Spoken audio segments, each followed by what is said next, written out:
আজকের বিকেলের ওয়েদারটা এত সুন্দর ছিল, এত সুন্দর ঠান্ডা বাতাস হচ্ছিল, মাশাআল্লাহ। গরমও কিন্তু কম ছিল না, গরম প্রচন্ড লাগছিল। রুমের মধ্যে তো থাকতেই পারছিলাম না, এতটা গরম লাগছিল। কারণ আমরা যেহেতু টপ ফ্লোরে থাকি, এজন্য গরমটা একটু বেশি লাগে। তো আপনাদের ভাইয়াকে বললাম যে চলো, বাহিরে তো সুন্দর ঠান্ডা বাতাস হচ্ছে, একটু হেঁটে আসি বাহিরে মেন রোড থেকে। বিকেল বেলায় হাঁটতে কিন্তু আমার বেশ ভালো লাগে। আমি যেহেতু খুব একটা বাসা থেকে বের হই না, আর বের হলেও রিক্সাতে করে বা অন্য গাড়িতে করে ঘুরি। একটু হাঁটতে ইচ্ছে হলেও ওইভাবে হাঁটার কোনো সুযোগই পাই না। আর আপনাদের ভাইয়াকে বললে তো আপনাদের ভাইয়া আমাকে নিয়ে বাহিরে ঘুরতে বের হবে, কিন্তু হাঁটতে দিবে না, রিক্সাতে করে ঘুরাবে। ও একদমই হাঁটতে চায় না, বাসা থেকে বের হলেই সঙ্গে সঙ্গে রিক্সা নেবে। আজকে আমি তার সঙ্গে সুযোগে সদ্ব্যবহার করব, কারণ সে ডায়েট শুরু করেছিল আর আমি বলছিলাম তাকে যে ডায়েট করলে কিন্তু হাঁটতে হয়।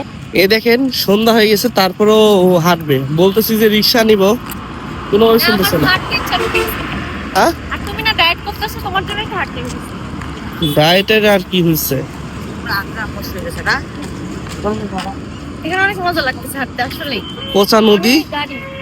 অনেকদিন পর মানে জেলখানা থেকে বের হইছি। বাবারে বাবা, গ্রামের বাসায় যে কোনো মানে কোথাও বের হওয়া হয় না, ভালো লাগতেছিল না।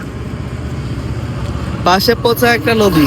কেন বলতেছি পচাই? দেখেন নোংরা স্তূপ। নোংরা স্তূপ একবারে। আমার বাসা যেহেতু বিশ্ব রোডের একবারে পাশে, সব সময় আমরা বিকালে, ছোটবেলা বা আবার বড় হয়েও সব সময় হচ্ছে বিশ্ব রোডের বিকালে বেলা ঘুরতে আসতাম, হাঁটতে বের হইতাম।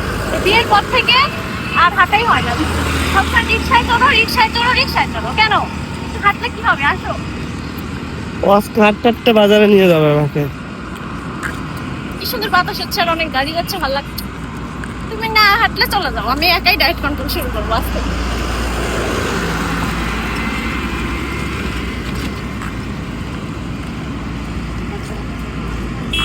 হাঁটতে হাঁটতে আমার খুবই ক্রেভিং হচ্ছিল হালিম মুড়ি মাখানো খাওয়ার জন্য। এই জন্য আমরা হাঁটতে হাঁটতে বাজারে চলে এসেছি।